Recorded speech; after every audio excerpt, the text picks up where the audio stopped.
campfire visitors. The cool mountain air had a bite to it as a group of college friends gathered around a crackling campfire, nestled deep in the forest.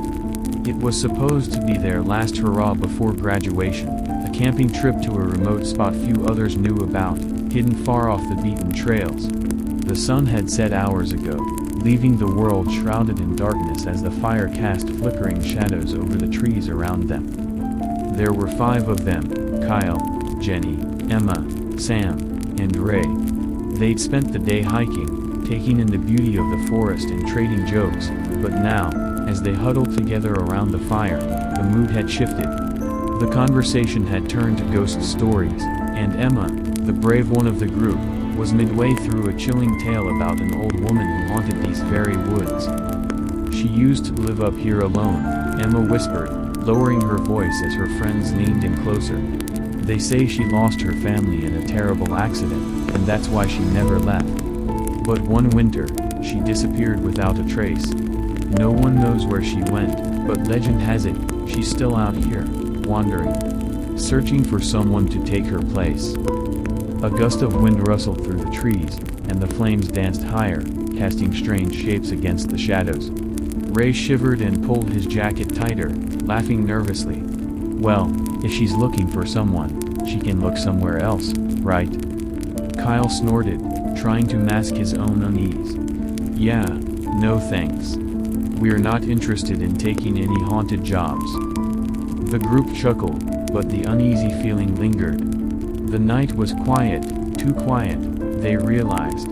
Even the usual sounds of the forest, the chirping of crickets or the hoot of an owl, had fallen silent.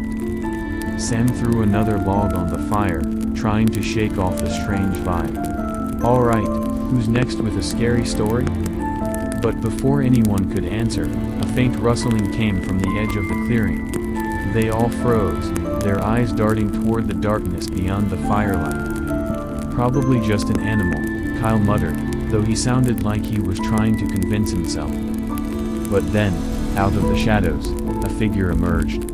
It was a man, his face obscured by the hood of his coat. He stepped slowly, his movements deliberate, as though he'd been watching them for a while. "Hello?" Jenny called out, her voice wavering. Can we help you?" The man didn't respond.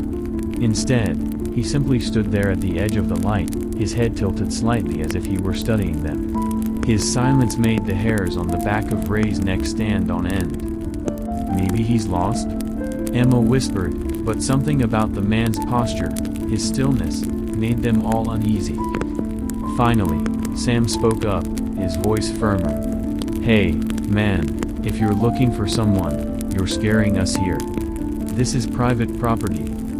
The man's head tilted the other way, and in the firelight, they could see the hint of a smile on his lips. He raised a hand, slowly pointing behind them. The friends turned, confused, their eyes scanning the darkness around them. That's when they saw her. Standing on the opposite side of the campfire was an old woman, her face pale and gaunt, her clothes worn and tattered. Her hollow eyes stared through them, cold and empty. She seemed almost transparent, her form barely solid, like she was woven from the night itself. A chill ran through the group, and Emma's voice trembled as she whispered, It's her. The woman from the story." The old woman's lips moved, and though no sound came out, they could almost hear her words in their minds. "Why have you come here?" The friends exchanged frightened glances, too stunned to speak. Slowly, the woman moved forward, her hand outstretched, reaching toward them. They recoiled, clutching each other, but her gaze fixed on each of them, her eyes filled with a desperate sadness. Then, from the corner of their vision, they noticed the man moving closer, stepping fully into the firelight. His face was no longer hidden, revealing skin as pale as bone and eyes that were hollow, dark as the night around them. He stood beside the woman, his gaze equally intense, as though they both were waiting for something. The fire suddenly flared, casting long shadows across the clearing, and in that instant, the two figures seemed to shift, their bodies flickering like candle flames.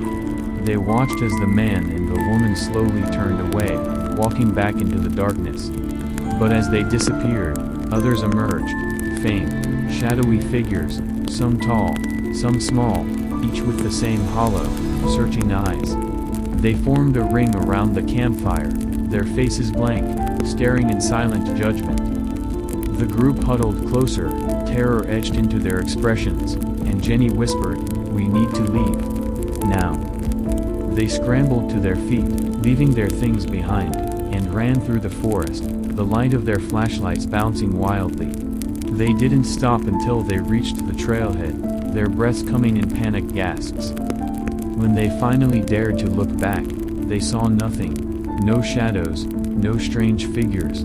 Only the faint glow of their abandoned fire in the distance, the ghosts of their campfire visitors still lurking in the shadows, forever bound to the forest, waiting for the next group of unsuspecting visitors to stumble upon them.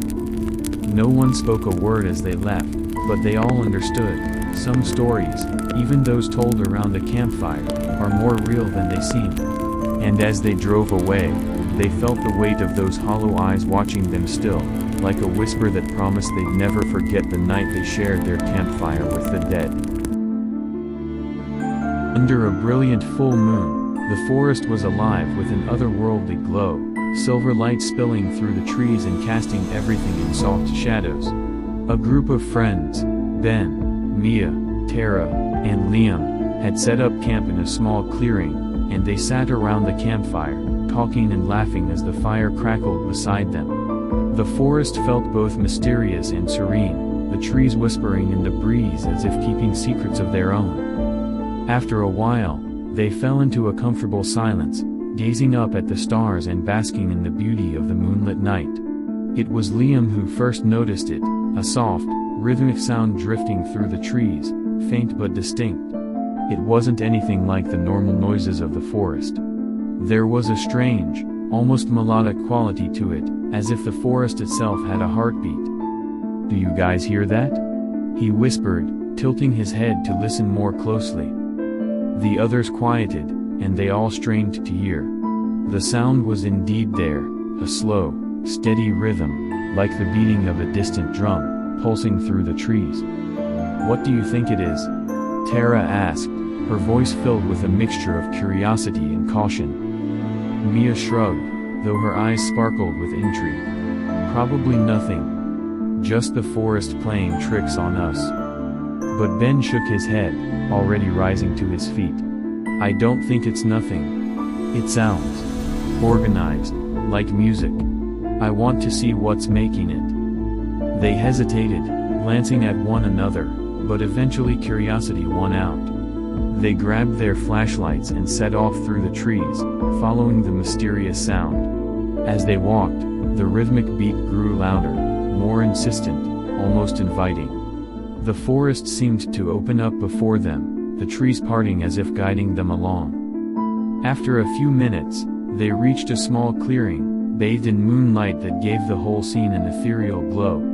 There, in the center of the clearing, were what looked like faint, translucent figures, white shadows, each one shimmering in the light.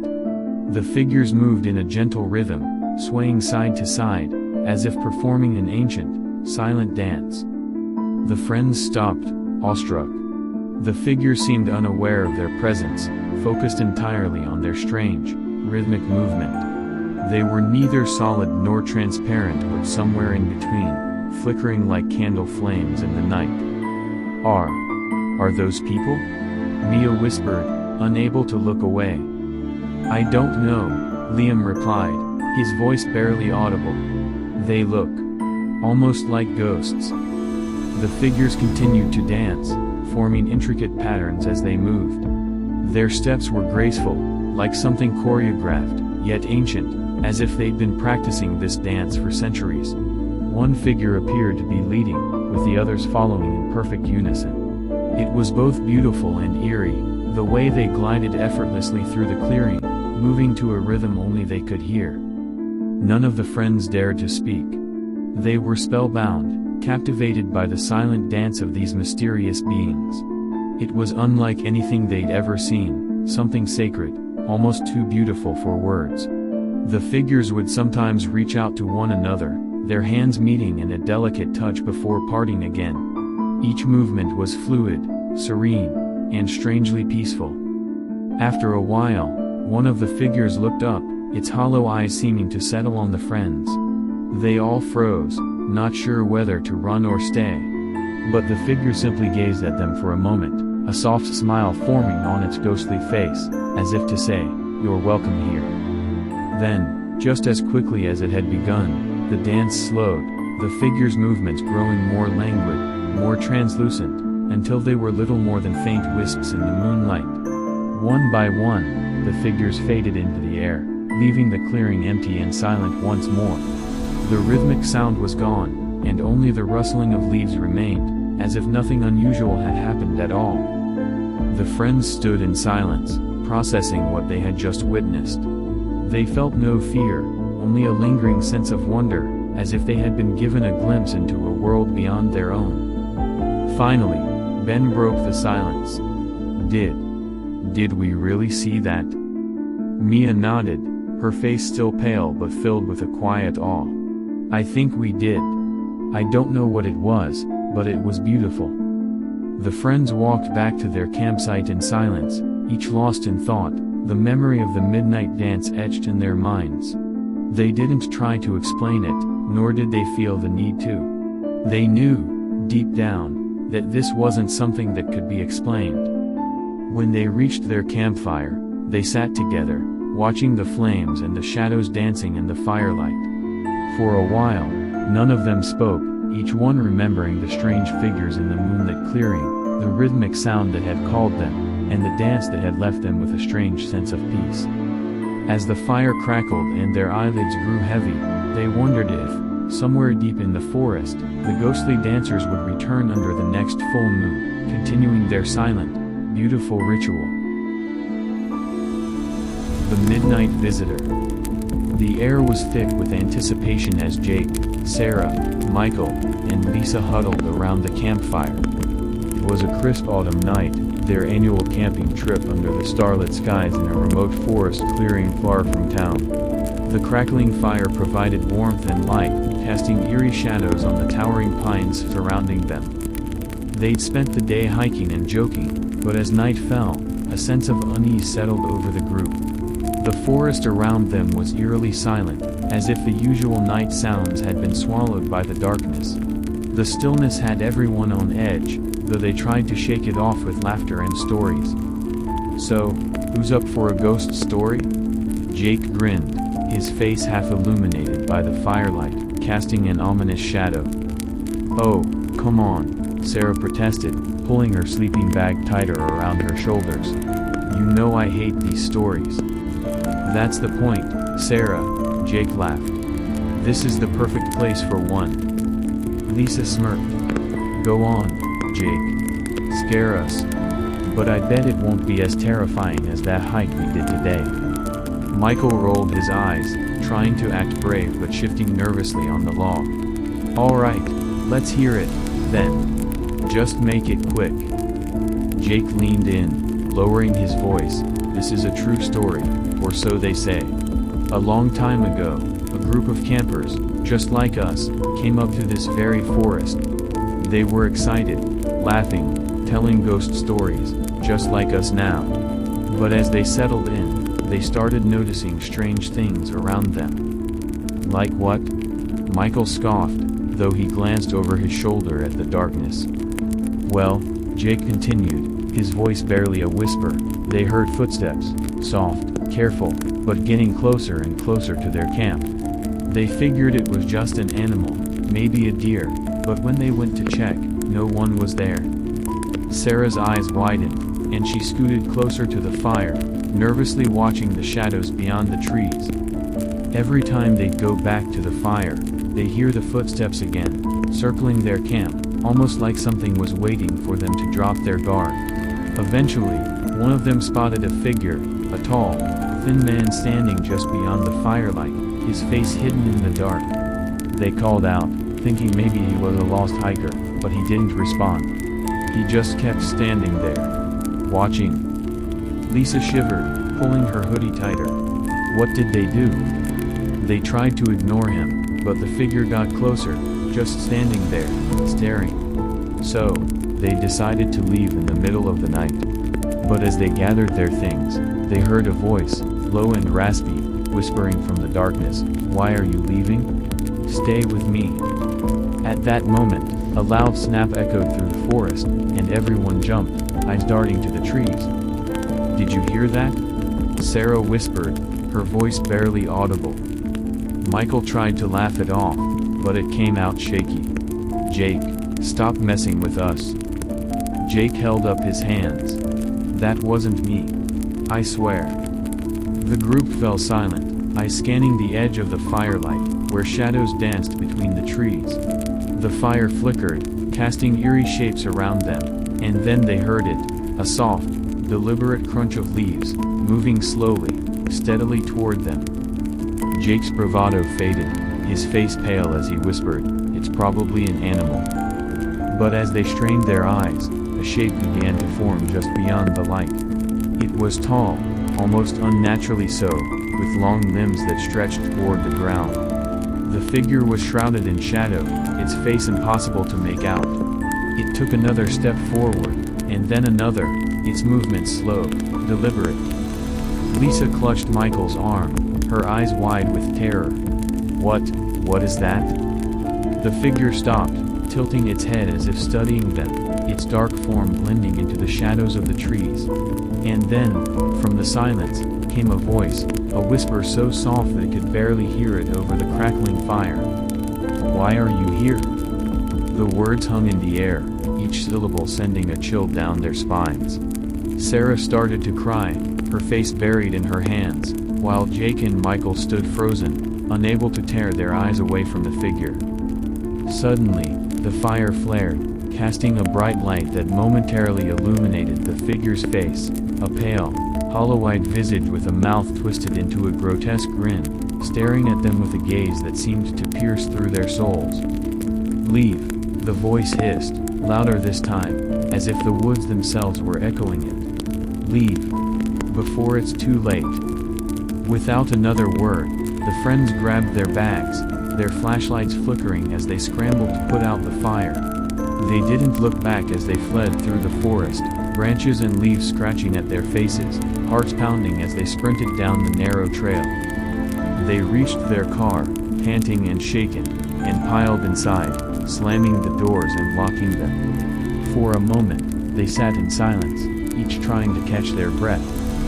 As Jake started the car, he dared to look back at the trailhead. And there, just at the edge of the woods, stood the figure, its hollow eyes watching them as they sped away. They never spoke of that night again, but each of them carried the memory of that figure's hollow gaze, the voice that had whispered its warning. The next time they heard about another group camping in that part of the woods, they didn't laugh or joke. Some stories, they realized, aren't meant to be told. The mysterious companion. Ethan had been hiking longer than he'd intended, caught up in the beauty of the forest trails and losing track of time. By the time the sky turned dark and heavy rain clouds rolled in, he realized he was miles from his car. The distant rumble of thunder grew nearer, and the air smelled of impending rain. That's when he spotted it, a small, rustic cabin half hidden among the trees. It looked abandoned, but it was his best chance to avoid the coming storm. He dashed toward it, his footsteps muffled by the thick carpet of pine needles, just as the first drops of rain began to fall. Inside, the cabin was sparse and dimly lit by the occasional flicker of lightning through the cracked windows. Dust covered most surfaces, but there was a chair and a small, rough table that seemed sturdy enough. Ethan sat down and tried to shake off the chill that had crept over him, listening to the rain lash against the cabin's walls as the storm picked up in intensity.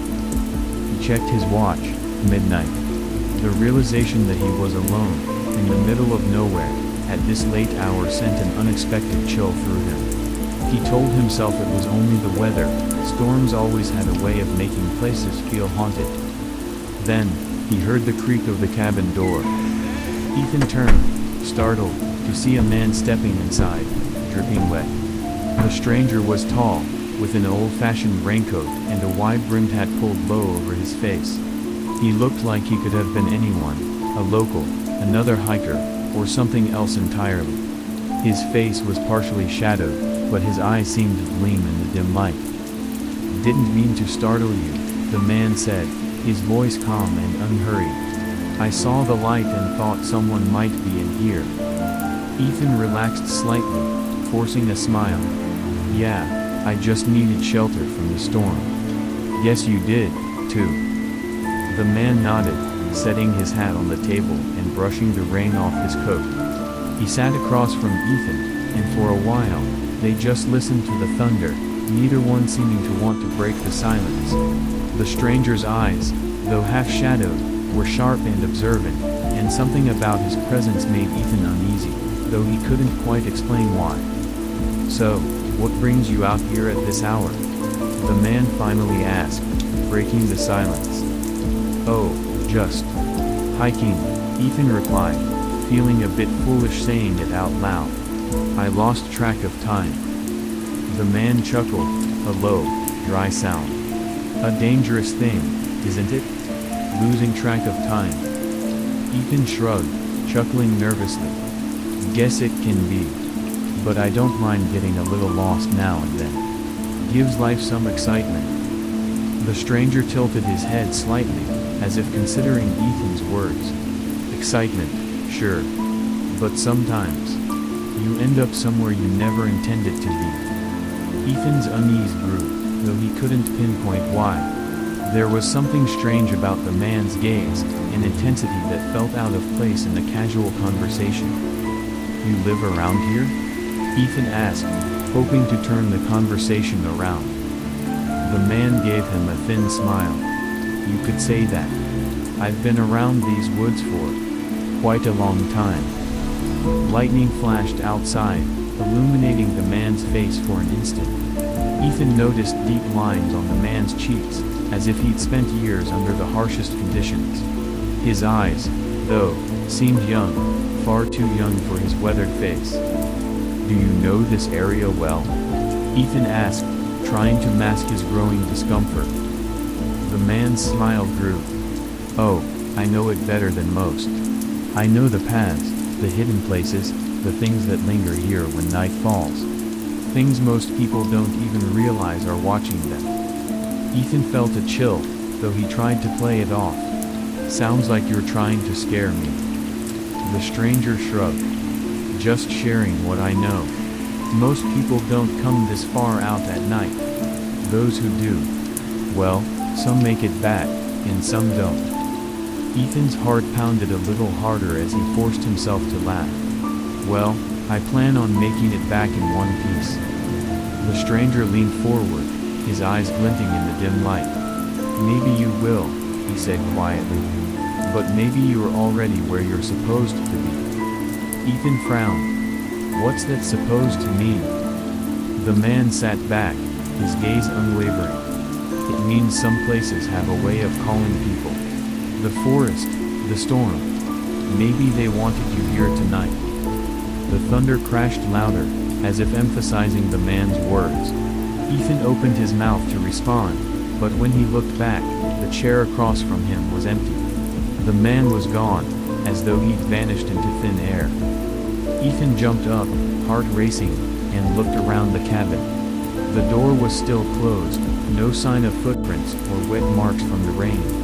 It was as though the man had never been there. The storm raged outside, but suddenly, Ethan felt no shelter in the cabin. He backed out, barely aware of the rain pouring down, and fled back toward the trail, never once looking over his shoulder. He didn't stop until he reached his car, slamming the door shut with shaking hands. As he pulled away, he glanced back toward the cabin, half expecting to see the man watching him from the doorway. But the cabin was empty, a shadow against the dark forest, leaving Ethan to wonder if the encounter had been real, or if something in the woods had merely worn the shape of a man to share its message. The waiting house. It was on a brisk autumn afternoon that Ben decided to explore the woods surrounding his new home in the countryside. He had moved out of the city in search of peace and simplicity, drawn by the quiet allure of the nearby forest. As he wandered deeper, he found himself captivated by the stillness and the golden light filtering through the trees. The forest was more extensive than he had realized, and before long, he had veered off the main trail, his curiosity leading him further into the unknown. After an hour or so, he stumbled upon something unexpected, a large, decaying structure obscured by creeping vines and overgrown shrubs. It was an old villa, grand yet unmistakably dilapidated, its brick walls worn and cracked, weathered by years of neglect. The windows were dark and shattered, and the roof sagged, missing entire sections. Yet despite its ruined state, the villa held a strange allure, as though it had once been beautiful in a way that hadn't quite faded. Ben felt himself drawn toward it, a strange thrill building inside him. As he squinted, trying to see through the shadows cast by the trees, he caught a glimpse of movement on the upper floor. There, framed in one of the broken windows, he thought he saw a figure, a shadowy silhouette watching him from the darkness. His heart raced as he tried to make out any details, but the figure was motionless, just a dark shape against the faint light. Compelled to get a closer look, Ben took a few hesitant steps forward, his mind filled with questions about who, or what, might still inhabit the forgotten place. Just as he reached the base of the villa's stone steps, a voice called out behind him, breaking the silence. "Hey! Don't go any closer." Ben spun around to see an older man standing a few yards behind him, dressed in simple work clothes and carrying a walking stick. His face was lined and weathered, his expression grave as he looked at Ben, almost as if he recognized him. Sorry. I didn't realize anyone else was out here," Ben stammered, caught off guard by the man's sudden appearance. The older man stepped closer, his gaze never leaving Ben. "I wouldn't linger here if I were you," he said quietly, glancing toward the villa. "That place is nothing but trouble. Locals around here don't go near it." Ben raised an eyebrow, intrigued by the man's warning. "What do you mean? It's just an abandoned house, isn't it?" The man sighed, shifting his weight on the walking stick. "Not just a house. That's the old Weston villa. Belonged to a family once, a troubled one. People say it's haunted, but it's worse than that. It's cursed." Ben frowned, glancing back at the villa with a shiver of uncertainty. "Cursed? How so?" The old man's eyes darkened. The last owner, Margaret Weston, was peculiar. She had an obsession with contacting the spirits of her loved ones, said they were trapped in the house. Spent her life holding seances and rituals. People around town say she went mad. In the end, she vanished, just disappeared one night, and no one ever saw her again. Ben's curiosity deepened, though a prickle of unease crept up his spine. So, she just disappeared. And that's why people avoid this place. That's only part of it, the man continued, his tone dropping to a near whisper. Folks who have come here alone say they see things, shadows moving, whispers calling them into the house. Some feel a presence watching them, like something's waiting inside. He looked back at Ben, his expression somber. Those who step too close, they don't come back the same. The villa changes people. Ben looked back up at the dark windows of the villa, feeling the weight of the man's words settle into his mind. A faint chill prickled his skin, and he couldn't shake the feeling that he was being watched. People call it the waiting house now, the man added, following Ben's gaze. They say it draws people in, almost like it's looking for someone. But no one knows why.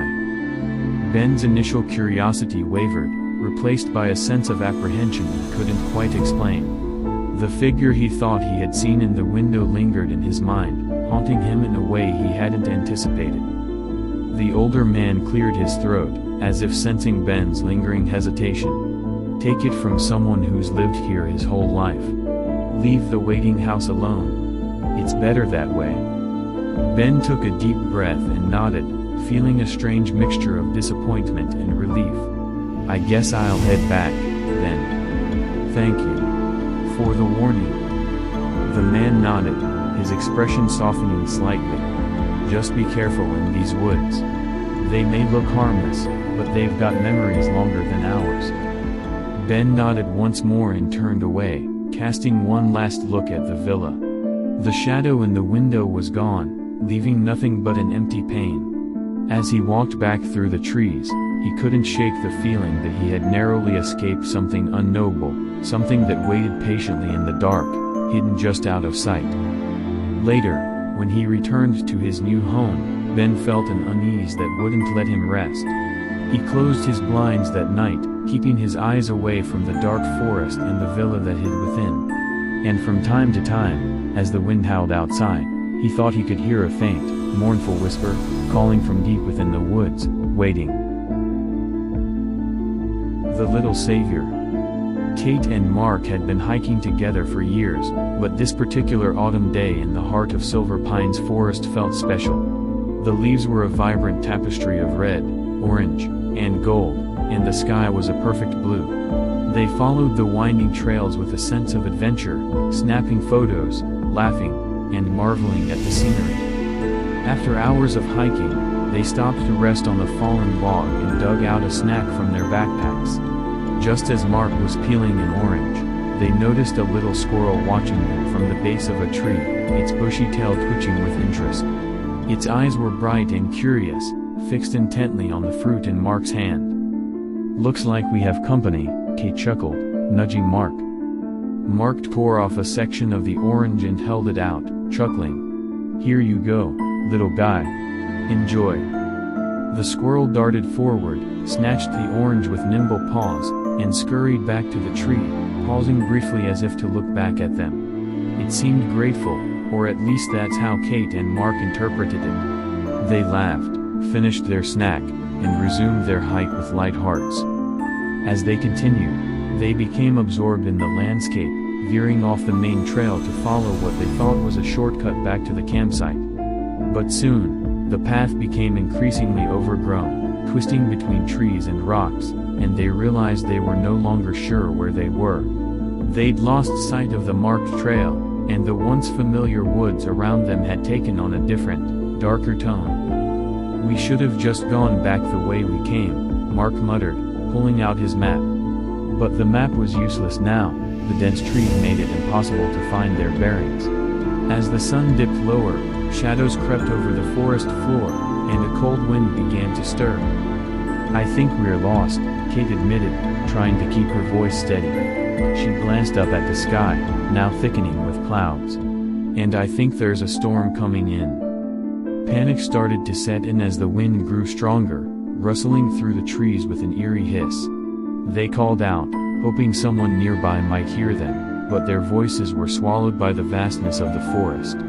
With no shelter in sight, they huddled close, the cold gnawing at them as the temperature dropped. Mark checked his phone. No signal. The trees loomed larger, as though they were closing in, and the forest seemed darker and more menacing with each passing minute. Kate wrapped her arms around herself, shivering as the first few drops of rain began to fall. "I don't know how much longer we can wait here, Mark," she whispered, her voice laced with fear. Just as they were beginning to lose hope, they noticed a small, familiar figure standing on a rock not far from them. It was the squirrel, the very one they'd fed earlier. It stared at them, its bright eyes almost glowing against the darkened forest, as if beckoning them to follow. Is that the same squirrel?" Kate asked, her voice trembling.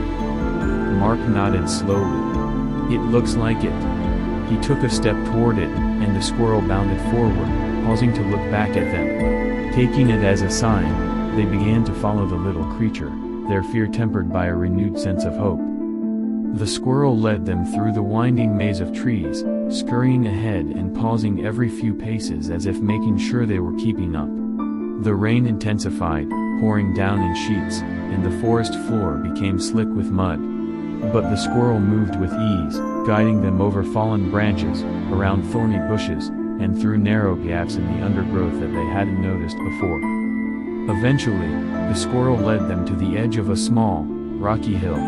At the top, Kate and Mark could see a faint glow in the distance, a glimpse of the campground's lights through the trees.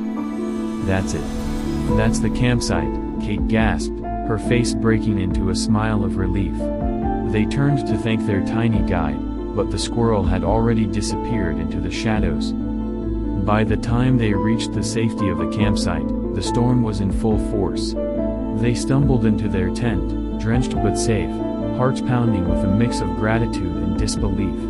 As they sat, drying off and warming up, they exchanged a silent look, each of them thinking the same thing: had the squirrel somehow known they needed help? The next morning, the storm had passed, and the forest was bathed in a soft, golden light. Before they packed up to leave, they wandered back to the spot where the squirrel had first appeared, leaving an apple and a few more orange slices on the ground. "Thank you," Mark murmured, his voice carrying a hint of reverence. And though they never saw the squirrel again, Kate and Mark both carried the memory of that night, of the little creature that had seemed to guide them out of the darkness, leading them back home when all hope had nearly faded. For years, whenever they returned to the woods, they'd leave a bit of fruit at the edge of the trail, just in case their little friend was still watching over the forest. The Fisherman's Curse. Peter had always loved fishing, drawn to the quiet and stillness of it. He'd grown up hearing about the lake in the woods, a hidden spot only the locals knew, where the fish were rumored to be larger than anywhere else. The stories said it was an eerie place, avoided by the superstitious, and that only those daring enough to brave the shadows cast by the towering trees went there.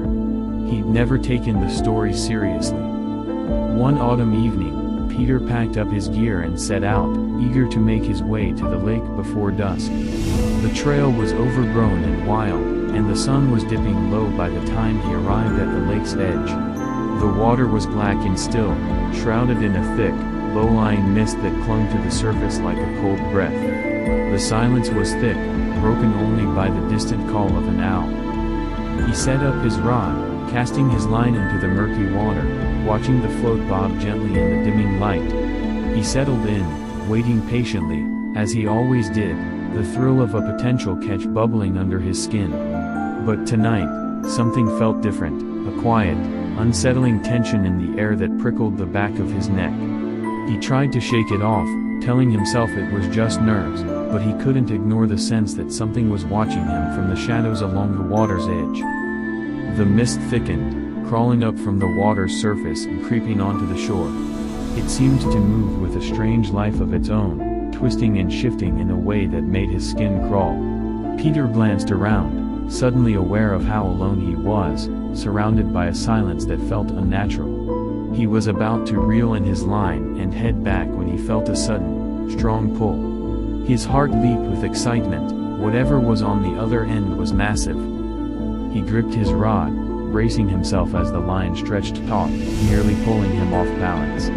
He grinned, wrestling with the fish, but as he reeled it closer, he noticed something strange. The line wasn't jerking the way it should. Instead, it was moving smoothly, almost as if something were dragging it along deliberately. He peered into the water, hoping to catch a glimpse of his catch. And then he saw it. Just beneath the surface, a shadow drifted toward him, large and indistinct, but unmistakably human in shape. The figure's eyes glowed faintly, hollow and fixed on him, filled with an otherworldly sadness. Peter froze, feeling a chill seep into his bones as the shadow continued to rise, breaking through the water surface. It was a man, or what was left of one, a half-decayed face peering out from beneath the water, its skin pale and bloated, its mouth open in a silent scream. Peter staggered back, his heart hammering in his chest. He stumbled, dropping his rod as he tripped over the roots along the shore, but the figure remained, its eyes locked onto his. He could hear it now, a soft whisper, almost lost in the silence, barely more than a breath. "Help me." Peter's skin prickled with terror as he stumbled backward, but his legs wouldn't carry him any farther. The figure floated closer, water streaming from its open mouth, the gaping black void of its eyes seeming to suck the very light from the air. The whisper grew louder, desperate and pleading, the words thick with anguish. "Help me. Free me." Peter's mind spun as he remembered the stories he'd heard as a child, the tale of the fisherman who drowned in this lake long ago, tangled in his own nets, pulled under the water by something that had never let him go. They said he haunted the lake still, cursed to remain there, his spirit restless, searching for someone to take his place. The mist coiled around Peter's legs, cold and clammy, like 100 unseen fingers clutching at him. He struggled, fighting to pull himself free, but the air had thickened, filling with the stench of decaying fish and stagnant water. The figure reached out, its ghostly hand stretched toward him, inches from his face. Desperation surged through Peter as he broke into a run, scrambling up the muddy bank, feeling the icy touch of the mist trailing after him, almost clinging to him as he stumbled away. He dared not look back, the sound of the whispering voice growing fainter with each step. He ran until his lungs burned, only stopping when he reached the edge of the woods, the safety of the well-worn path. The whispers faded, leaving him alone in the quiet night. He looked back, and through the trees, he could just make out the edge of the lake, cloaked in mist, as still and silent as it had been when he'd arrived. But he could feel the figure's hollow eyes watching him, waiting. He never returned to that lake, and for years, he avoided fishing altogether, haunted by the memory of that cold, pleading voice, echoing in his mind whenever he closed his eyes. But sometimes, on dark, misty nights, when he lay in bed, he would hear it, the faint whisper of the lake, calling to him, beckoning him back with the same haunted plea. Help me. Free me. The Lake of Shadows. It was a chilly autumn afternoon when a group of boys from Maple Grove High decided to go fishing by an old lake just outside of town. The boys, Tommy, Eric, Joel, and Ben, had heard tales about the lake from older kids, stories of huge fish hidden in its murky waters, just waiting to be caught. They also heard the warnings. Some people claimed it was haunted, that strange things happened to those who fished there after dusk. But that only made the trip more exciting. They sneaked out their fishing gear and made their way through the woods, laughing and daring each other to catch the monster fish that supposedly lurked in the depths. The lake was exactly as the stories described, hidden and shadowed, with a dark, glassy surface that seemed to absorb the light instead of reflecting it. It was eerily silent as they arrived, even the birds had stopped chirping. A dense mist clung to the water, curling around the shore in thin, white wisps. Whoa, this place looks spooky, Ben muttered, glancing around nervously. Perfect for monster fishing. Tommy grinned, holding up his fishing rod. Come on, are you scared of a little mist? The boys laughed and started setting up, choosing spots around the lake's edge. Joel noticed an old, weathered sign half buried in the mud, nearly unreadable with moss covering most of the letters. All he could make out were a few words, danger and do not enter. Looks like people didn't want us here, Joel said, shrugging as he joined the others. They cast their lines into the lake, and the afternoon passed with little action. The silence around them was strange, pressing down on them like a weight. The laughter and chatter began to fade as the sun dipped lower, casting long shadows across the lake, stretching over the boys as if trying to pull them closer to the water. Just as the last rays of sunlight disappeared, Ben felt a tug on his line. I think I got one, he shouted, grinning as he started to reel it in. The line pulled hard, making him stumble closer to the edge. The others gathered around him, excitedly cheering as Ben struggled to bring in his catch. Must be a big one, Eric said, his eyes wide with excitement. But as Ben fought to pull the line closer, a sense of dread settled over the group. The water near the line seemed to churn and bubble, and suddenly, a large shadow surfaced, too big, too dark. For a split second, they thought it might actually be the monster fish of legend. Then, something else appeared. A pale, ghostly hand, skeletal and waterlogged, rose from the lake, gripping Ben's line. The boys froze, staring in horror as the hand tightened, pulling the line, and Ben, closer to the water's edge. Another hand appeared, then a head, decayed and hollow-eyed, as the figure rose from the lake. It was the corpse of a man, his eyes sunken, mouth twisted in an expression of anger and despair. Ben screamed, dropping his rod, but the ghostly figure held on, inching toward the shore as if it intended to drag him into the water. The other boys pulled Ben back, fear gripping them as they tried to pry his fingers free from the line. "Let go, Ben," Tommy shouted, his voice shaking. But Ben's face had gone blank, his eyes glazed over as though in a trance. He began muttering something, his voice faint and barely audible. He was fishing, caught something he shouldn't have, trapped. Eric and Tommy pulled at him with all their strength, breaking the line just as the figure lunged forward, reaching for Ben with outstretched arms. The boys fell backward, scrambling away from the water as the figure let out a gurgling wail, its hollow eyes locked onto them with a look of unending anger. "Leave this place," the figure hissed, its voice like the rasp of stones grinding together. "No one can escape the lake's curse." The figure melted back into the water, disappearing beneath the dark, rippling surface. The mist thickened, and the silence returned, heavier than ever. The boys sat there, catching their breath, too terrified to move. Ben was the first to break the silence, his voice barely a whisper. That wasn't real, was it? But each of them knew what they had seen, and the cold that seeped into their bones felt far too real. They gathered their things in silence, too afraid to look back at the lake as they hurried down the trail. It wasn't until they were well away from the clearing that anyone spoke. "We're never going back there, right?" Eric asked, his voice trembling. The others nodded in silent agreement. Even days later, the boys felt haunted, hearing whispers in their dreams and catching glimpses of hollow eyes watching from the darkness. The townsfolk said they'd been lucky, that no one who had seen the lake's guardian before had ever returned.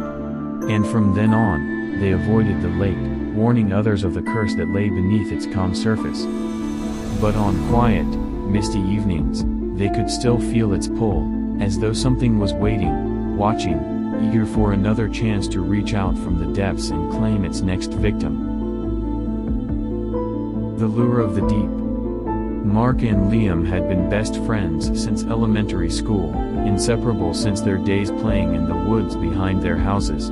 Now in high school, they still shared the same love for adventure, often finding themselves exploring the hidden corners of their town. That's how they ended up at the old lake one autumn afternoon, armed with fishing rods and stories of a monster fish lurking in its dark depths. The lake lay just past the edge of town, shrouded in mist and almost entirely hidden by the thick woods around it. Most people steered clear of it, especially near dusk, but the stories of a legendary fish hidden there, rumored to be as large as a small boat, had always intrigued them. And so, with a mix of excitement and nerves, Mark and Liam made their way down the narrow, muddy trail toward the lake. The sun had just begun to dip, casting long shadows over the water and making the mist swirl like thin fingers reaching from the lake's depths.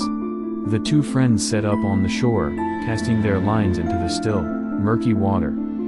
After an hour with no bites, Liam began to fidget, casting sideways glances toward the lake. He looked almost entranced, his eyes fixed on the water as though he could see something below the surface. Mark noticed his friend's odd behavior and nudged him. "Hey, don't fall asleep on me," Mark joked, but Liam didn't respond.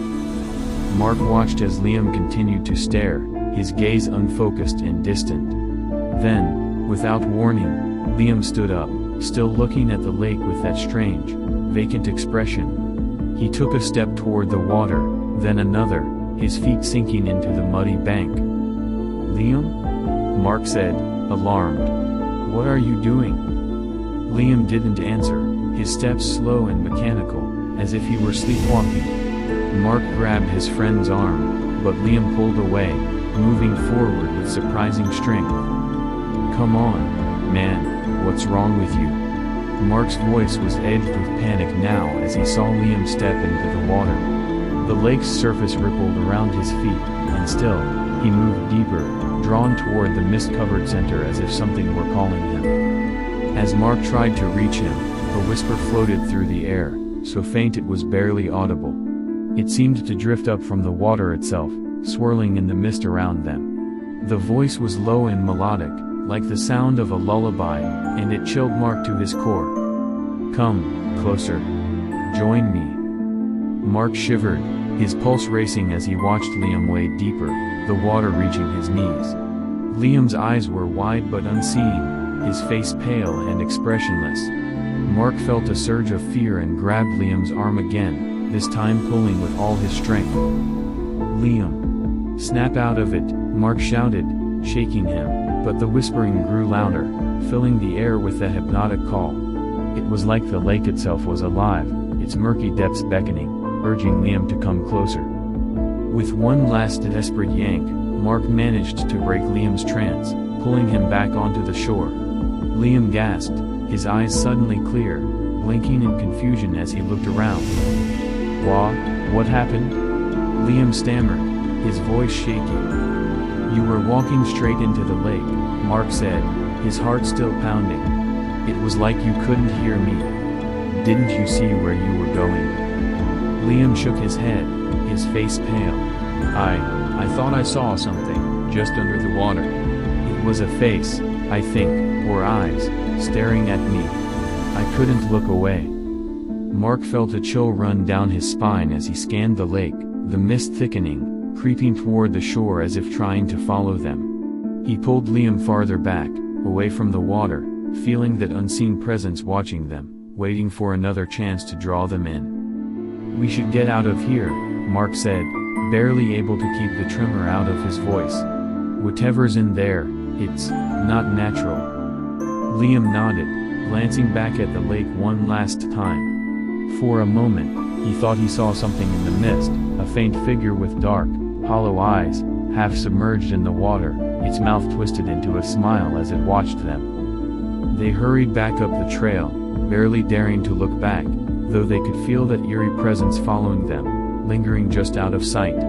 When they reached the edge of the woods, Mark paused, unable to shake the feeling of something pulling at his mind, something he couldn't see but could feel, a cold, whispering call that seemed to promise the answers to questions he hadn't asked. "Let's not come back here," Mark said, his voice shaking. Liam nodded, swallowing hard. Yeah, I don't think we should." As they walked away, the mist began to recede, and the lake returned to its eerie, silent stillness.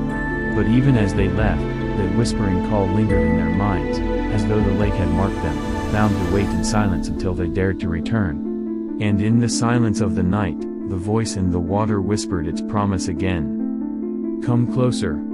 Join me."